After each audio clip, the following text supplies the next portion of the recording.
이에 내가 보니 그룹들 머리 위 궁창에 남보석 같은 것이 나타나는데 그들 위에 보좌의 형상이 있는 것 같더라.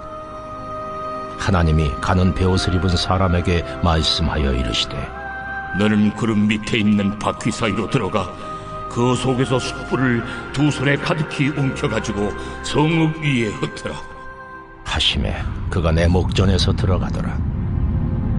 그 사람이 들어갈 때에 그룹들은 성전 오른쪽에 서 있고 구름은 안뜰에 가득하며 여호와의 영광이 그룹에서 올라와 성전 문지방에 이르니 구름이 성전에 가득하며 여호와의 영화로운 광채가 뜰에 가득하였고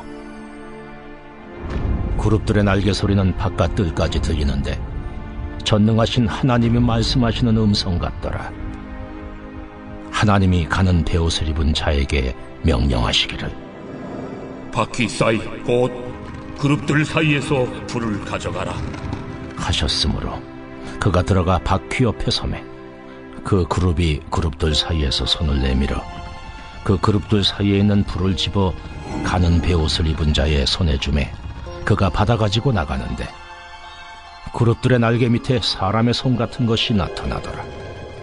내가 보니 그룹들 곁에 4바퀴가 있는데 이 그룹 곁에도 한 바퀴가 있고 저 그룹 곁에도 한 바퀴가 있으며 그 바퀴 모양은 황옥 같으며 그 모양은 4시 꼭 같은데 마치 바퀴 안에 바퀴가 있는 것 같으며 그룹들이 나아갈 때에는 사방으로 몸을 돌리지 아니하고 나아가되 몸을 돌리지 아니하고 그 머리 향한 곳으로 나아가며 그 온 몸과 등과 손과 날개와 바퀴 곧 4그룹의 바퀴의 둘레에 다 눈이 가득하더라. 내가 들으니 그 바퀴들을 도는 것이라 부르며 그룹들에게는 각기 4면이 있는데 첫째 면은 그룹의 얼굴이요 둘째 면은 사람의 얼굴이요 셋째는 사자의 얼굴이요 넷째는 독수리의 얼굴이더라. 오늘 말씀에서 가장 중요한 표현이 1절과 9절에 반복되고 있는 이에 내가 보니 라는 말씀인데요. 사실 오늘 말씀의 모든 환상은 바로 이 말씀에서 시작되는 거예요. 왜냐? 이에 내가 보니 라는 말이 원어로 와이르의 웨힌네 라는 말인데요. 이걸 직역하면 내가 바라보고 주목하니 라는 뜻이 돼요. 그러니까 이제 말하자면 내가 이전까지는 세상을 그냥 바라봤는데 오늘 비로소 새롭게 주목하게 됐다 이 말이에요. 그런데 이걸 더 정확히 풀이하면 내가 오늘에야 비로소 그동안 보지 못했던 세상을 보게 됐다. 오늘 에스겔이 그 말을 하는 거예요. 그럼 에스겔은 갑자기 왜 이런 고백을 하는가? 늘 말씀드렸듯이 에스겔의 원래 직업은 제사장이었어요. 그러니까 그가 눈을 뜨면 머물렀던 곳과 눈으로 늘 봤던 광경이 뭐겠어요? 그는 늘 성전에 머물렀고 그래서 오늘 성전 구조를 그리라고 하면 정확히 그릴 수 있을 정도로 지겹게 성전을 봤던 사람이에요. 그런데 그때 과거에 그가 성전을 봤던 시선은 그냥 육적으로 건물을 바라보던 수준이었어요. 그때까지 에스겔은요 성전의 기구들과 시설들 그리고 그 안에서 일하는 인간들 외에는 다른 것을 전혀 보지 못하는 사람이었어요. 그런데 어느 날 그가 바벨론의 포로가 됐고 그발 강가에 사로잡혀 오던 고난이 있던 날 갑자기 하늘이 열리면서 특별한 말씀이 임했어요. 그리고 10장에 이르는 이 시간까지 몸으로 말씀 전하는 사역과 2번에 걸쳐 열린 환상을 통해서 구속사의 양육을 받게 됩니다. 그러니까 여러분이 아셔야 될 게 뭐냐면 과거 1장의 에스겔과 오늘 10장의 에스겔은 다른 사람이라는 거예요. 1장까지 에스겔은 그저 고기와 돈 좋아하는 타락한 제사장이었고 철저한 기복의 사람이었다면 오늘 10장의 에스겔은요. 사로잡힌 고난 가운데서 구속사의 말씀이 열려 선지자로 변화된 에스겔이에요. 그런데 10장의 에스겔이 하나님께 이끌려 늘 보던 성전을 다시 보게 됐어요. 그런데 이게 이전의 성전과 구속사의 눈으로 보는 성전이 완전히 다른 성전인 거예요. 이게 이전에 안 보이던 게 보이기 시작하는 겁니다. 여러분 그런데 이게 중요해요. 사람이 거듭난다고 하면요. 뭐 말투나 외모가 달라지는 게 아닙니다.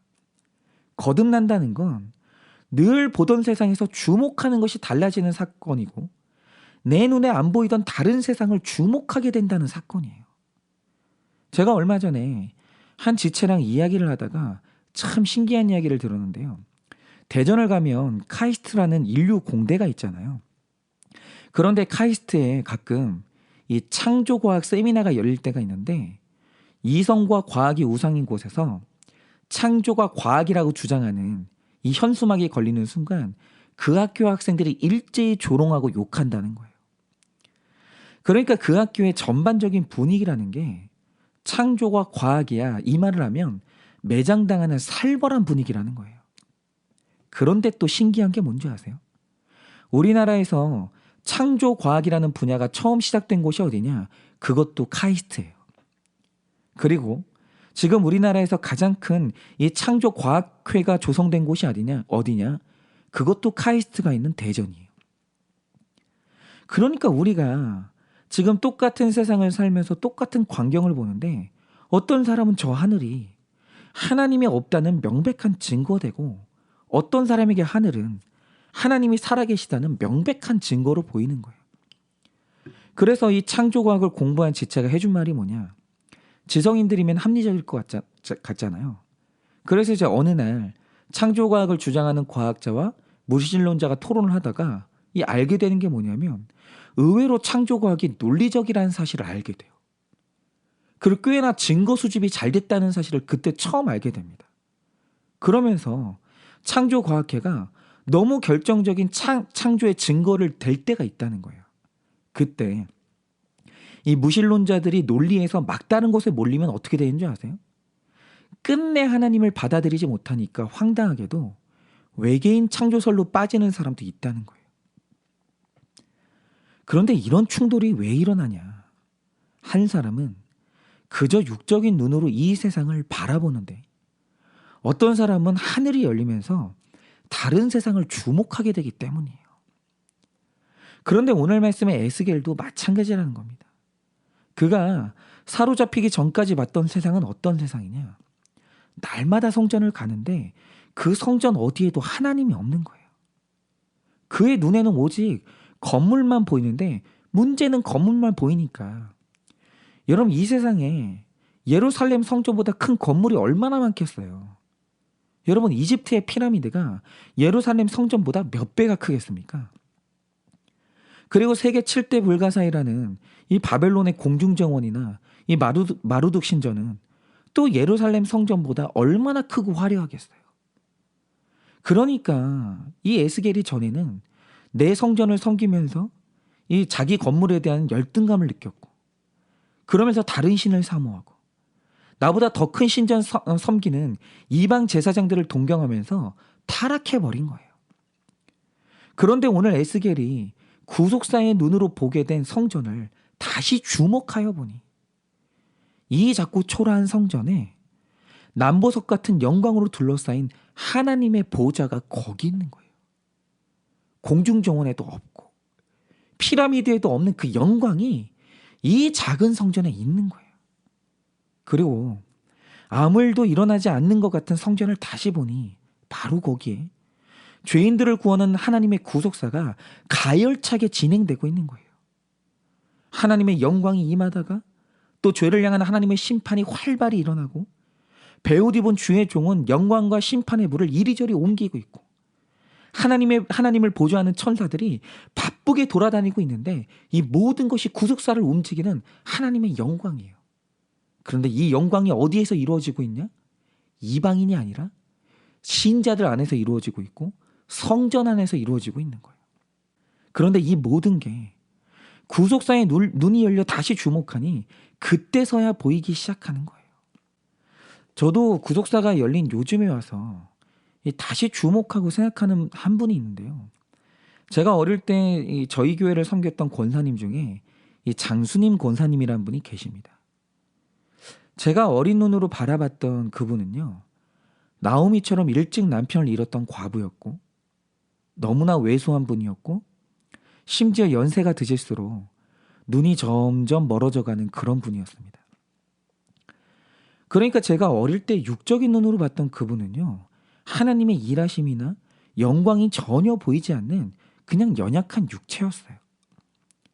그리고 지금은 그분은 돌아가시고 이 세상에 안 계십니다. 그런데 제가 사로잡힌 곳에서 하늘이 열리고 구속사의 말씀을 받은 후로 요즘 다시 주목하게 되는 분이 그분이에요. 이상한 게 자꾸 그 권사님이 다시 생각이 나요. 그런데 다시 주목하면서 떠오르는 그분의 모습이 뭔지 아십니까? 제가 말씀드렸듯이 그분은 눈이 잘 안 보이기 때문에 성경을 편하게 읽을 수가 없는 분이거든요. 그런데 신기한 건 그분께 기도를 부탁하면 그 입에서 사람의 언어가 안 나와요. 그 입에서 정확한 성경 구절이 줄줄줄 나와요. 그러니까 제가 생각할 때 그분은 성경 66권을 통째로 머리에 넣고 있는 분이에요. 그런데 그 말씀을 쏟아내는 기도가 얼마나 영광스러운지 성도님들이 그 권사님이 대표 기도하는 날을 은근히 기다릴 정도였어요. 그래 이 권사님이 밤마다 교회를 지키는 분이었는데 늘 똑같은 시간에 교회를 가면 그 권사님의 기도 소리가 계속 울려 퍼지는 거예요. 그런데 정말 이상한 게 뭐냐? 여러분 신앙인들의 본능이 뭔지 아세요? 우리가 입으로는 누구누구의 직분을 불러주죠. 누구누구 목사님, 누구 권사님, 누구 장로님 이렇게 직분을 불러주는데 그 교회에서 정말 영적 권위가 있는 사람이 누군지를 보려면요. 사람들이 누구한테 기도 부탁하는지 보면 돼요. 신앙인들은요. 영권이 없어도 직분은 불러줄 수 있어요. 그런데 영권이 없는 사람한테 처방을 받거나 기도를 부탁하지 않아요. 그런데 저희 고향교회 성도님들이 늘 어려운 일이 있을 때 기도 부탁을 하러 갔던 분이 누구냐면 그 권사님이에요. 그리고 제 기억에 가장 남는 광경이 뭐냐면 예전에 제 고향교회에서 사역하던 전도사님이 이제 교회를 옮기게 되면서 먼 곳으로 가시게 되는데 그분이 이제 이게 두려웠나 봐요. 그래서 떠나던 마지막 주에 성전에서 기도하시는 권사님을 찾아오신 거예요. 그리고 권사님한테 떠나는 자기를 위해서 기도를 좀 해달라고 하시니까 그 권사님이 정말 두 손을 잡고 정성스럽게 기도를 해주시는데 그 전사님이 권사님 입에서 나오는 기도 내용 그 말씀 구절을 들으면서 그렇게 우시는 거예요. 그리고 기도가 끝난 다음에는 힘을 얻고 일어나시는 거예요. 그런데 요즘 자꾸 제가 돌아가신 그 권사님을 주목하게 돼요. 자꾸 그 권사님이 생각이 나요. 그냥 육적인 눈으로 바라볼 때는 눈도 안 보이고 가진 게 없는 초라한 인생 같았었는데 주목하여 다시 보니 하나님의 보좌가 임하여 특별한 말씀을 받고 한 교회를 기도로 파수했던 주의 종이 그 권사님이었어요. 그리고 그런 신실한 한 생을 살다가 그 권사님은 천사들께 붙들려 하나님이 계시는 천국으로 간 거예요. 그런데 그 인생에 다시 주목하게 되는 거예요. 여러분은 세상을 다시 보게 하는 이 에스겔의 눈이 열리셨습니까? 여러분 눈에는 내가 섬기는 교회가 어떻게 보이시나요? 그리고 하나님을 믿는다 하는 나 자신은 어떻게 보이십니까?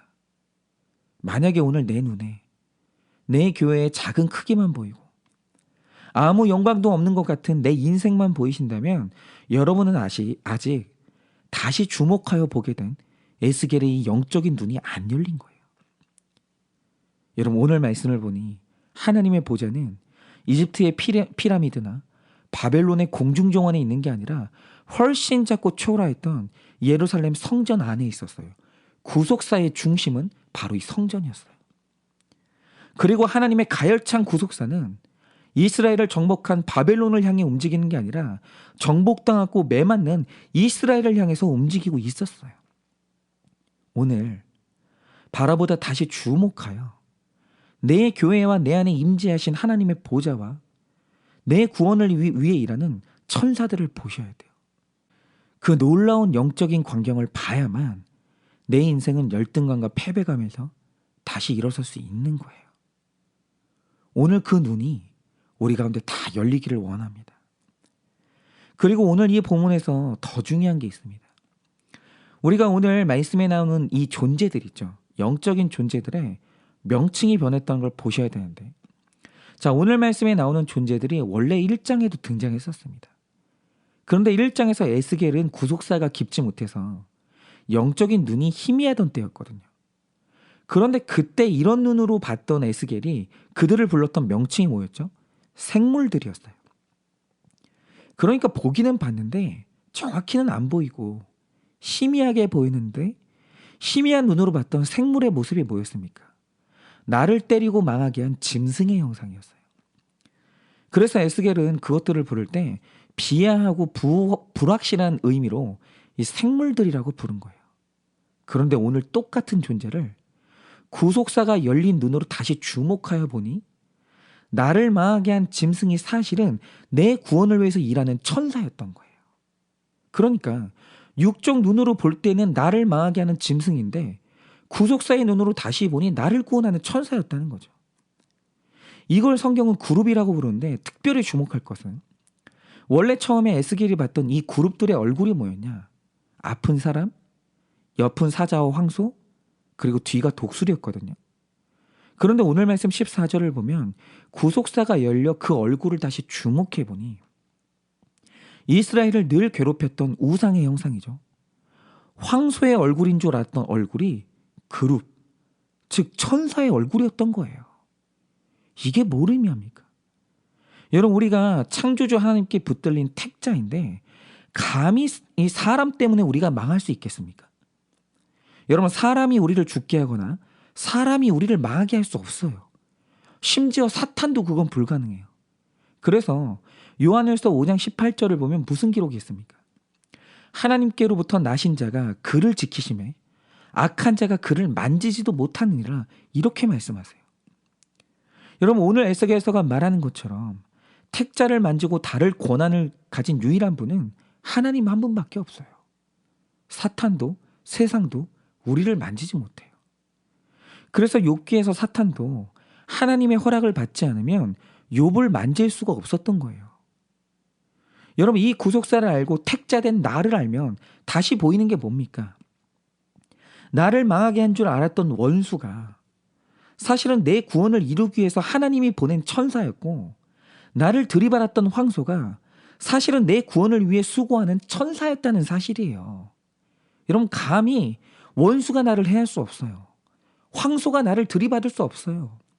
그것들은 다 하나님이 나를 내 구원을 위해 보내신 천사인 거예요. 요즘 여러분들처럼 저도 이 코로나 바이러스가 우리에게 무슨 의미일까, 그런 묵상을 하거든요. 그런데 이 코로나 바이러스가 육적인 눈으로 보면은 우리를 망하게 하고 죽이려고 하는 짐승의 얼굴 같아요. 그런데 오늘 말씀으로 해석해 보면 이 코로나 바이러스도 하나님의 허락 없이 우리에게 올 수 없거든요.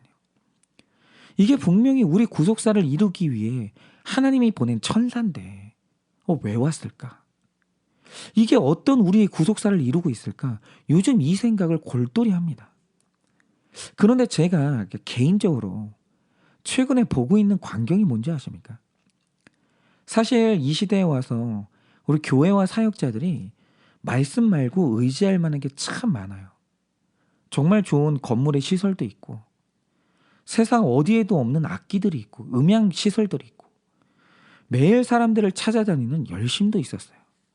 상당 기법도 있고요. 그런데 코로나가 교회를 덮치면서 우리가 모이지 못하게 되는데, 그러면서 이제 건물이 소용없게 됐어요. 악기도 소용이 없게 됐고, 만나서 이루어지는 상담도 할 수 없게 됐어요. 그런데 이 코로나 시대에 모든 게 없어지자 딱 하나 남는 게 있어요. 그게 뭐냐면 말씀만 남는 거예요. 지금 이 시국에 목회자들이 할 수 있는 게요, 말씀 전하는 것 말고는 없어요. 그런데 이러면서 일어나는 일이 뭐냐? 목사님들이 말씀을 전할 수밖에 없게 되니까 목회자들의 실력이 그대로 드러나는 거예요. 그리고 이제 싫어도 매일 말씀을 봐야 되는 자리로 모든 목회자들이 내몰리고 있는 거예요. 그럼 여러분, 이게 지금 이 코로나가 목회자들에게 재앙일까요? 축복일까요? 이 코로나는 우리를 들이받는 짐승일까요? 우리를 구원하는 천사일까요? 저는 이 코로나가 축복 같아요. 성도님들도 마찬가지입니다. 우리가 말로는 하나님이 어디에나 계시다고 생각하고 내가 실제로 그런 믿음을 가졌다고 생각했었어요. 그런데 이런 상황이 되면서 이제 우리가 정말로 내가 있는 그곳에서 하나님을 만나야 되는 진짜 영적인 실력의 시대로 들어간 거예요. 그러니까 그동안 내가 어디에서나 매일 말씀 보는 훈련이 안 됐던 사람은 지금 영적으로 낭패를 겪고 있는 거예요. 그러면 여러분 이게 재앙일까요? 축복일까요? 여러분 저는 우리에게 다가온 코로나가 짐승이 아니라 천사라고 생각합니다. 여기서 교회는 육의 성전이 무너지고 다시 영의 성전이 세워져야 돼요. 저는 이 시간이 그런 기회라고 생각합니다. 이렇게 구속사가 열리고 다른 눈을 가지게 되면 다른 광경이 보이는 거예요. 그래서 바라기는 오늘 각자가 사로잡힌 그 자리에서 말씀이 열리고 새로운 눈이 열려 성전인 내 존재의 영광이 보이고 내 원수가 천사라 보이는 재해석의 역사가 일어나길 예수님의 이름으로 축원을 드립니다.